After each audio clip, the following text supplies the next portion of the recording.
luto na po itong ating sinigang na banak. Favorite ni Mother.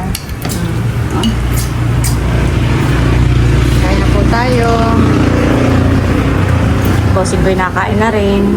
Ang sabi ng doktor pa sa akin, so this week, pag nakita niyang talagang masigla na lalabas na.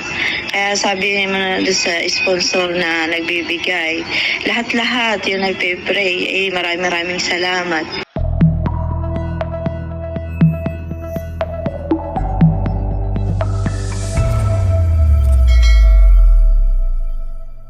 Hello po, magandang umaga sa inyong lahat. Meron po tayong mga butihing sponsors na nagpadala po ng pandagdag para po sa pagpapagamot po ni Annie Rose.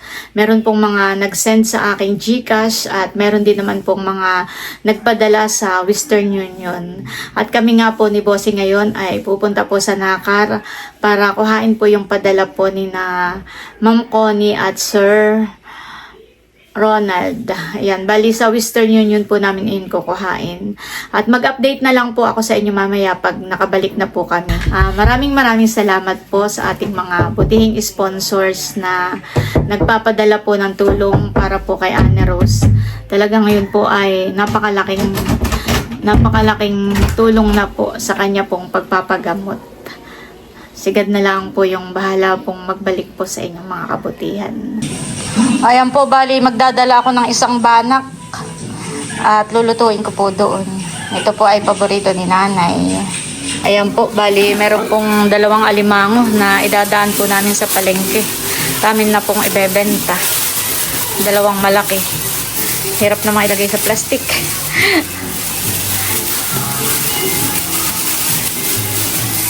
Ayan, may isa pa.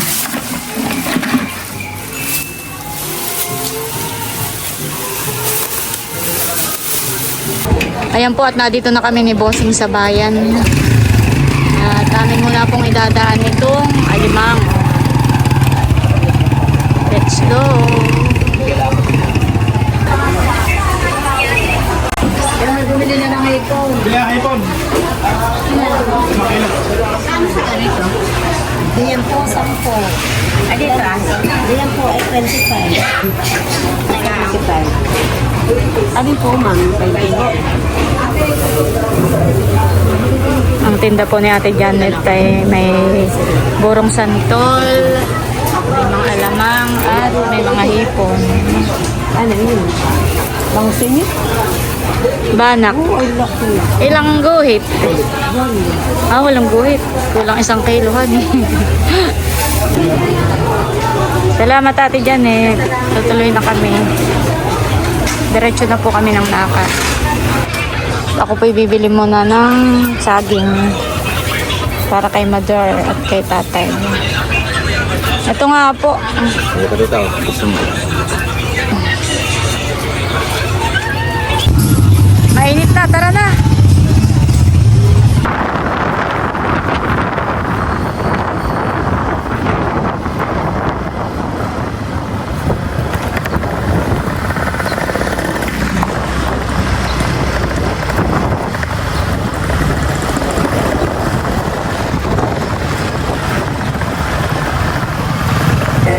Ayan po, at nandito na kami sa bahay sa nanay. At nandito po si Tatay, nanonood pala ng TV. Naan po si Nanay. Mahigat ng laba. Ba't maglalaba? Ba na may manido na? Kala ko may washing. Tubig po Tatay pala may nilagang mani. Nakahiga yata. Ayaw nga, napagod daw. Nag-washing. Ay, saan kayo? Ay wala, may kukain lang ako diyan sa Western Union, padala para kay Annie Rose. Ba po si Nanay. Bakit ikaw daw ay naglabay? Wala nag-washing eh. Nakikita ka na. Dapat ay hindi ka na nagwa-washing eh. Iutos mo na lang sa mga bata. Wala ka ngayon paglahamo pag-sampay. Oh, Mother, ang saging. Yan naman hindi na initan at yan ay nakabox. Oh, Ay, lalaki. hindi pa sila nakakabalik. Hinahani no? Ay, hindi pa po. Hindi mahirapan dahil bumalik. Mamaya nga ay susubukan kong tawagan. May video call ko kung makakausap ko. at bali bukain ko na muna po yung perang padala po ni na Ma'am Connie at Sir Ronald. Yun naman po yung malapit lang dito po sa may Kanananay. Ilang hakbang lang. Hindi ko po alam kung bakit sa bayan ay meron din pong Cebuana pero hindi ko po makuha doon. Kapag sina Ma'am Connie po ang nagpadala ay dito ko po nakukuha sa Nakar. Ilang beses na tinatry ko po sa bayan ay talagang pag sila po ang nagpadala hindi ko po doon makuha.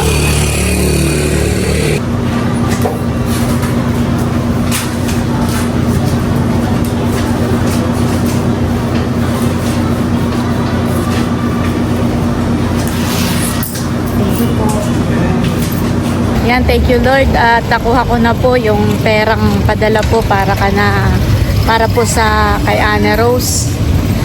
At mag-update na lang po ako mamaya sa pag-uwi po namin sa bahay. Try ko pong tawagan po sina ate. Sana po ay makausap po natin para malaman po natin kung ano na po yung kalagayan po doon ni Ana Rose. At ngayon po ay dito muna kami sa Kanananay. Magluluto po ako ng tanghalian. Niluluto ko po yung dala namin na banak. Yan, nandito na po tayo. Ilang hakbang lang po talaga yung Western Union dito po sa Canamader. Ako po ay bibili muna ng gulay dito sa tindahan na pinagtitindahan dati ni Ate May dito sa aking inaanak. Hello, ano nga yung gulay? Wala ka, may mustasa ka? Ayan na lang talbos. Ayan, okay na. Magkano isang ganay? 20 nila. Ako pinabili na rin ng kamatis. Oo, tsaka sili. Tsaka okra. Magkano yung okra mo? Salamat. 20 nila. Ito po yung lulutuin natin na banak. Isang piraso pero malaki po ito. Ayan po at lilinisan na po ni Bossing yung isda. Dito na po kami sa labas magkakaliskis.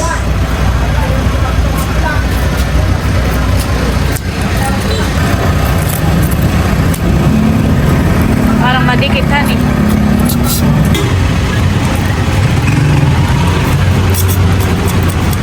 Lalaki ng kaliskisan eh. Ano kayo malalapad? Malalapad. Yan guys, update po dito sa ating niluluto na sinigang na banak. Ayan po, kuluan na. Bali yung okra po ay inilagay ko po sa ilalim. At ipapaibabaw na lang po natin itong talbos ng kamote. Bali ito naman po ay mga nahugasan ko na. Ayan guys, at okay na po. Luto na po itong ating sinigang na banak.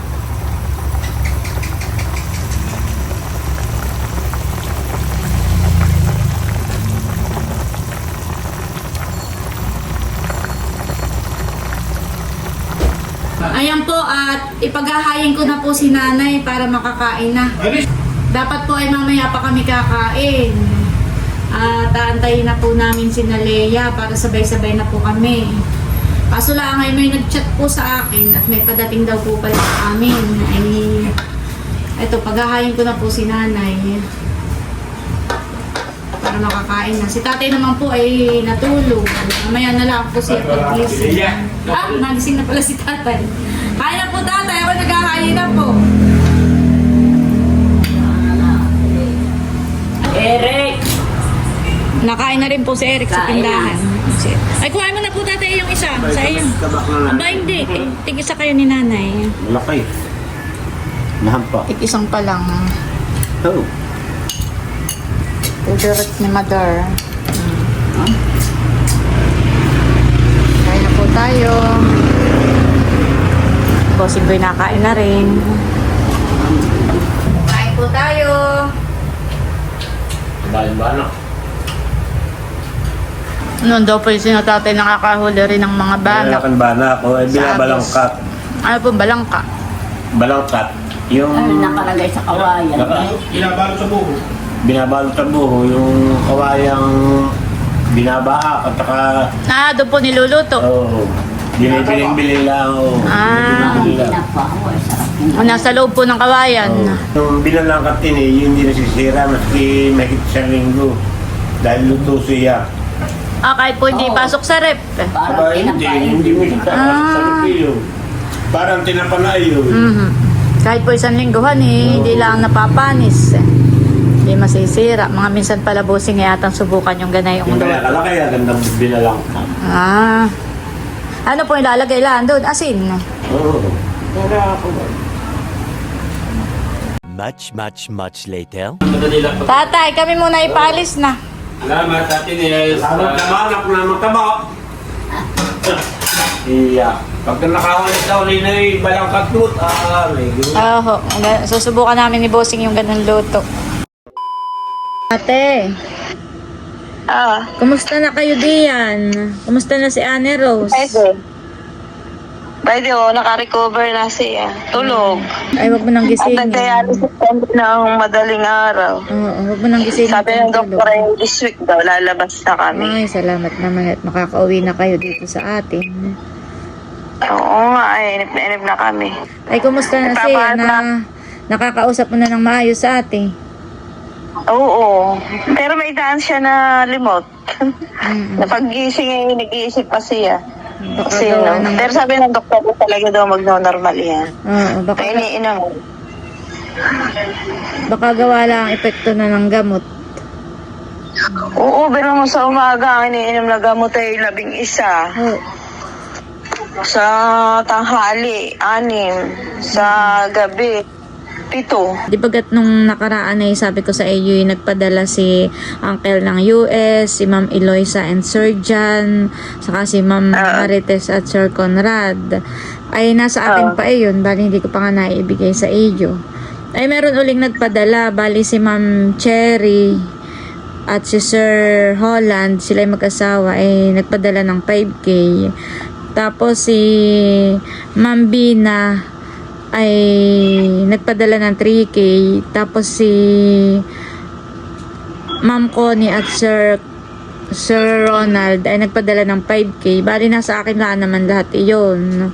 Naiipon ko na nga, nasa na siya, 28,500 na. Kuha. Hindi naman ako pwedeng... isang araw nga, nagpadala ako ng 1K na pangkain namin si Aldre. Parang hirap ko pang kunin, kaya ayaw ko ipadala. Diyan mo na lang muna. Di, gawa ng pag kami uuwi, ambulansya na lang. At baka hindi ko makuha. Pasasaan bagat uuwi rin ko. Gawa ng pagkalabas din naman namin, tuwing ikailang araw, luluwas din naman kami. Di, may gagamitin kaming pera. Ay di tabi ko lang muna. Itabi ko lang muna ate, pagdating mo na laang. Oo, gawa ng itong kainin luluwas na lang kami tuwing hindi kami nakakapag-islat sa ospital sa atin sa Claro. Kailangan magpa-islat para doon mag-dialysis. Ay pag nagka-islat na kami doon na kami magpapadialysis, tapos kada isang buwan na lang ang check-up dito. Ayan ang mangyayari, sabi ng doktor, habang hindi pa kami nagkaka-islat, ay di MWF yung dialysis niya, ay di dito muna. Di syempre kami kasalamat naman sa Diyos at hindi kami may pamamasahing mag-ina. Hanggang kayang magtipid, nagtitipid. Gawa nang siya naman ay may pagkain dito. No, kasalukuyan siya may yung may NGT sa ilong, ay di gatas lang. Ay galing pa sa kanila. Ay di halimbawa, yung natira niyang pagkain, yun na kinakain ko. Nakalakad-lakad na siya ngayon. Hindi tulad dati. Ako naiyak na lang at siya ay talagang sabi ko kung may pag-asa pa kayo. Pero nga okay na, nakakalakad-lakad na. Hindi tulad dati na talagang ako hirap na hirap. Sumasakit ang balakang ko, ang likod ko. Talagang maraming pong salamat. Yun ang masasabi ko kung hindi dahil sa inyo. Yung mga simula na yung tinulong nila sa akin. Hanggang ngayon talagang buti. Hindi ko talaga ginastos. Initabi ko talaga. Hanggang sa magdesisyon si Ani na ganito talaga siya magpagamot. Yun talaga, yun ang aking inuutay-utay na gastusin. Ayun, wala na nga. Kaya sabi ko, nag-iisip ako kung saan naman ako kukuha. Yun nga, sabi mo meron. Maraming salamat talaga. At saka sa iyo na ikaw talaga yung ginagamit na instrumento. May mga doon sa sponsor na nagbibigay. Lahat-lahat yung nagpe-pray. Maraming salamat. Sa Kuya Amy, nakikita ko sa video. So siya, talagang kahit kainitan kayo mag-asawa sabi ko, yung mag-asawa ay talagang hirap din sa mga taong tinutulungan. Kaya salamat ha. Ito yung nga ni Nini. Tignan mo yung tayo niya. Dati ito hindi niya maigalaw. Para siyang maski tulungan ng doktor na kusang bumabagsak. Yung naparelasado na siya. Tapos tinanong ko talaga yung utak. Ano po ba yung utak niya? Kung sabi niya, magalang daw. Pero awa ng Diyos, hindi unang-una, hindi daw nagkadugo at walang ng stroke. Yun daw ang pinakamaganda. Pero sa ngayon naman okay na. Ay, oo. Sana nga tuloy-tuloy. Oo. Sana tuloy-tuloy. Sa sponsor. Oo. Sana ate tuloy-tuloy na yung paggaling niya. Basta sabi naman ng doktor, maintain lang yung gamot. Talagang may pag-asa na gumaling ang isang tao. Ate, Buti pati dito, kahit pa paano, ang mga doktor ay halos sila oras-oras nagra-round.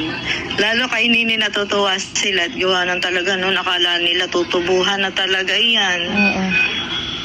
Buti ngayon at sabi nag-respond. Basta sabi sa akin, ma'am, tawag sa akin, ate, basta nag-respond sa anak mo, hindi natin iyan tutubuhan. Nag-response. Talagang siya gumalaw. At talaga nun hindi na yan nagalaw. Kala mo, siyang wala talaga. Oo, ay. Ayun, masigla. Oo. Salamat sa Diyos at siya bumubuti na. Pray lang tayo lagi, ate, at ikaw ay huwag mawawala ng pag-asa. Ikaw ay Oo, saka lakasan mo lang ang loob mo, ate. Hindi kayo pababayaan. oo nga, dati parang ako pa yung mauuna.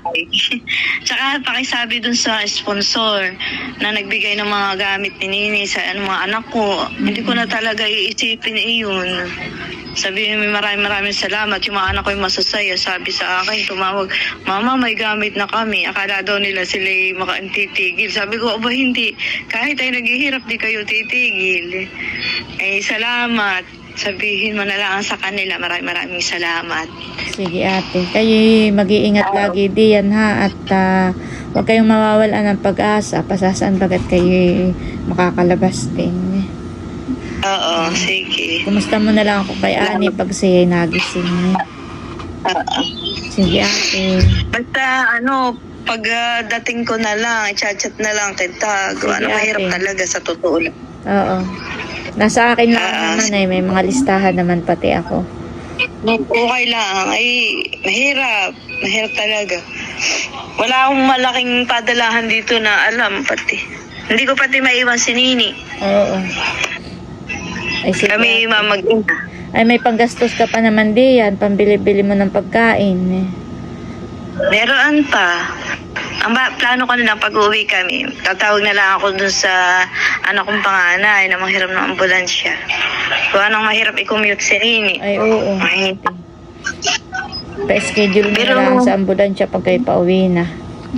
oo, gawa ng abay. Mas maigi siya relax ang katawan. Tapos sabi ko, kung problema pa ako, di siyempre mainit sa atin. Ay sabi ko, makakabili ako ng electric pan ni Nini. At pag hindi bawal siyang sobrang init, sabi ng doktor. Ay di sabi ko kahit saka pag tanghali, pag umaga pa lang, dadalhin ko na doon sa bahay doon sa kay Lisil, wala doon nakatira. Ay may doon yung kay Sami, doon siya para malamig. Sa amin, napakababa. Pag hapon, kukunin ko. Ay, sige ate. Oo, sige. Salamat uli. Sige, bye-bye. Ingat kayo diyan. Oo, tulog na. Tulog na.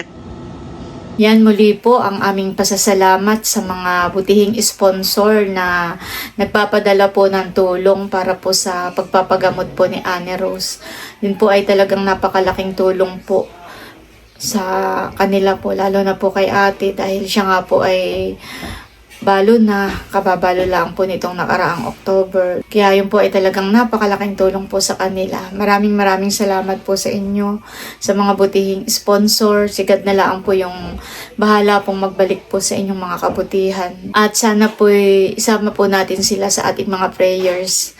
Ang paggaling po ni Annie Rose. At gayon din po ang ating mga butihing sponsor. Nawa po ay bigyan pa sila ng malakas na pangangatawan, malusog, at sana po sila ay huwag ring magkakasakit. Yan. At nawa po ay ang ating mga butihing sponsor ay patuloy pang pagpalain po ng ating Panginoong Diyos. Ako rin po ay nagpapasalamat sa mga butihing sponsor na nagpapadala po sa akin. Salamat po sa inyo pong pagtitiwala sa akin. Yun naman pong mga pera na hindi ko pa po na iibigay kay ate ay nasa akin lang po, at pag uwi daw nga po ni ate, saka ko lang po ibibigay. Update ko na lang po kayo ulit. Ayan, thank you po ulit sa pagtitiwala po ninyo sa akin. Isang malaking karangalan po iyon para sa akin. Salamat po. Ayan, at bali hanggang dito na lamang muna po ulit itong aking vlog, at muli maraming salamat po ulit sa inyo lahat sa walang sawang pagsuporta at panonood. Mag-ingat po tayo palagi, at God bless po sa inyo lahat. Bye-bye!